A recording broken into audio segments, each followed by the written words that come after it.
সচিবালয়ে, পুলিশ প্রশাসনে আজকে সেখানে প্রায় 70-80% অফিসারেই একটি দলের আনুগত্য করছে, তাদের মাধ্যমে এটা হচ্ছে। আপনারা জানেন গণভোটের ব্যাপারে বিএনপি কোনোভাবে রাজি হচ্ছিল না প্রথম দিকে, আমরা এটা যোগ দিয়েছিলাম, কিন্তু শেষ পর্যন্ত বিএনপি গণভোটে রাজি হয়েছে। আমরা বিএনপিকে ধন্যবাদ জানাই। এখন তারপরেও তারা একটা জটিলতা তৈরি করার চেষ্টা করছে, সেটা হচ্ছে গণভোট এবং জাতীয় নির্বাচন একদিনই হইতে হবে। দুটো একেবারে আলাদা জিনিস। একটা হচ্ছে জাতীয় নির্বাচনে জনপ্রতিনিধিরা নির্বাচিত দেশে কারা সরকার চালাবে সেটা সিদ্ধান্ত, আর গণভোট হচ্ছে আমাদের কতগুলো রিফর্মস, সংস্কার, যেগুলো কিভাবে সরকার পরিচালনা হবে, কিভাবে নির্বাচন সুষ্ঠু হবে, কিভাবে প্রধানমন্ত্রীর ক্ষমতা থাকবে, এসব মৌলিক বিষয়। এটার সাথে এটার কোনো রিলেশন নেই। সেই জন্য আমরা বলেছি গণভোটের মাধ্যমে রিফর্মস কমিটি আলাদাভাবে এটাকে পাস করতে হবে। জনগণ যদি চায় রেফারেন্ডামে, জনগণ যদি হা বলে পাস হয়ে গেল, জনগণ যদি না বলে পাস হবে না, কারণ এটা জনগণই সর্বোচ্চ ক্ষমতার পান। আর যদি জনগণ হা বলে তাহলে সেটার ভিত্তিতেই নির্বাচনের সাথে সম্পৃক্ততা আছে, যেমন আপার হাউস, তো আপার হাউস ইলেকশন হবে। এখন যারা বলছেন একসাথে হবে, তাহলে আপার হাউস ইলেকশন কখন হবে? এটা যদি পাস হয়ে যায় সে একটা জটিলতা। তারা বলছেন যে লোয়ার হাউসে যে ভোট হবে সেই ভোটকে আমরা গুনে আপার হাউসের লোক মানাবো। তো আপার হাউসে তো ভোটে হইল না, আপনি এক ভোট দিয়ে আরেকটা স্টেজে আপনি কীভাবে করবেন?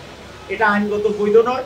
কেউ যদি এটা চ্যালেঞ্জ করে এটা বাতিল হয়ে যাবে। এটা হচ্ছে আপনার বাচ্চা হওয়ার আগেই নাম রেখে দেওয়ার অবস্থা, ছেলের নামে আপনি জানেন না, ঠিক আছে?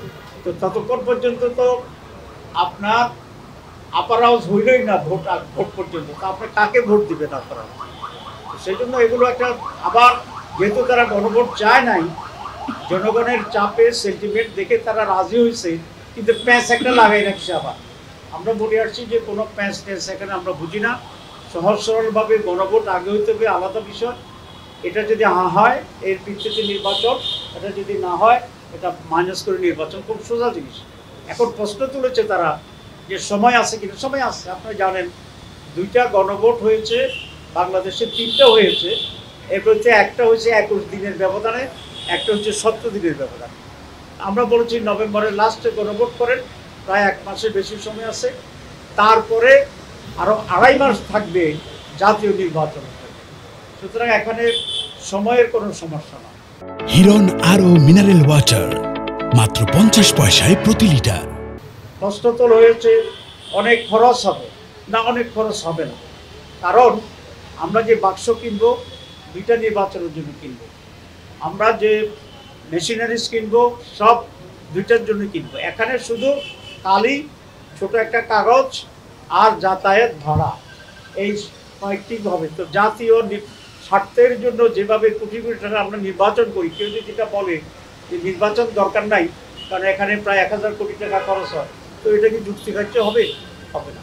তো দেশের কল্যাণের জন্যে কিছু টাকা খরচ করে একটি সুষ্ঠুতার সাথে যদি আমরা জাতীয় নির্বাচনে যেতে পারি, তাহলে এটা সবচেয়ে উত্তম। মানুষ বুঝলো যে সে কৃষির উপর ভোট দিচ্ছে, কোনটা রিফর্মস হলো, কোনটা হলো না। এইটুকু।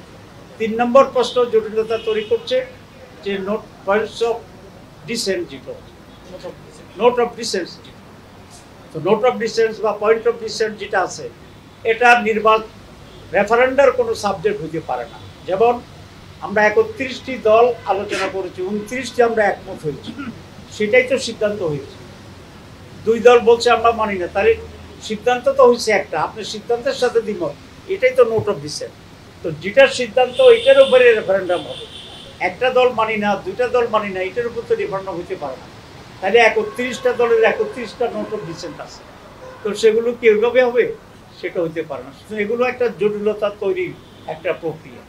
আমরা খুব সহজ সরলভাবে যেটা সঠিক সেভাবে আমরা অগ্রসর চাচ্ছি, কারণ আমরা চাই এই জাতি আজকে যে পরিস্থিতি এবং অবস্থা তৈরি করছে, এখানে একটি ঐক্যমতের ভিত্তিতে একটি সুষ্ঠু, নিরপেক্ষ, সকলের অংশগ্রহণমূলক, জনগণের অংশগ্রহণমূলক একটা নির্বাচন আমাদের জন্য জরুরি, দেশকে স্থিতিশীল করার জন্যে।